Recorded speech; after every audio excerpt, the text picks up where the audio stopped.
Washington, and it is called Give It a Rest. This is where I take on players who are making some horrendous mistakes here and jeopardizing their shot here in the NFL, Major League Baseball, NBA, you name it, I'll talk about it. Let's start off with wide receiver for the Broncos, Brandon Marshall. Now, I know all fantasy owners are jumping on this guy's bandwagon here. On a Denver television station, this happened during practice lately. He missed practice today, but during practice yesterday, he decided to lollygag and kick the ball up, punt the ball up in the air instead of giving it back to the ball boys, and not just focusing. He's sitting down, he's not practicing, he's not listening to the coaches, he's not doing the right reads, and he's not doing the right formations here, and it's not going well. Let me tell you something, Brandon. Your image has been destroyed from day one, and here's why. When you slip on a McDonald's bag, punch your hand through a television set, alleged domestic violence against your ex-girlfriend, and not only that, open up your big mouth about trades? This is ridiculous. Why would you even bring this up? This is none of your concern. Your image is the big concern.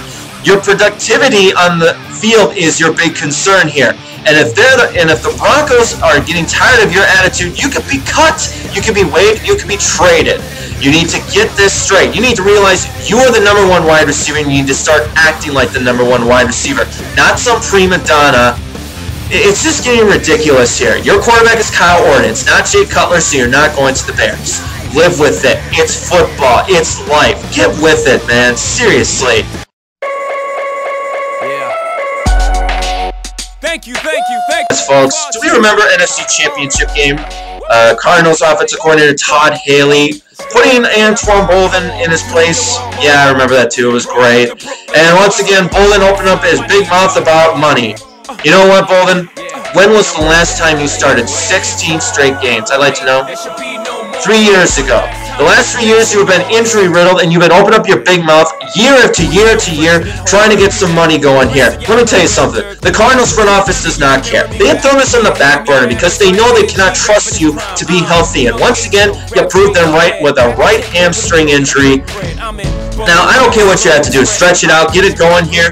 You need to start becoming that complimentary wide receiver to Larry Fitzgerald. There was actually, stayed healthy, and you haven't. Now, if you think you're worth $20 to $40 million a year, you better get it together right now, because this is your year. This is the year when you need to produce, because you're getting on age here, pal. You're about to hit your 30s, so you better be careful on that too. Boldin, step it up and play the game that you love here. This is getting unbelievably ridiculous. Contracts come and go, but you need to start producing, you need to start staying healthy, you need to start giving the front office here some evidence. Because right now, the front office has you right where they want you. What you made me do, look what I made for you. Knew if I paid my dues, how will they pay you? When you first come in the game, they try to play you. Then you drive a couple of hits, look how they wait to you. From Marcy to Madison Square, to the only thing that matters is just a matter of years. As fate would have it, J status appears to be at an all-time high. Perfect time to say goodbye. When I come back like Jordan, we're in the 4-5. It ain't to play games with you. It's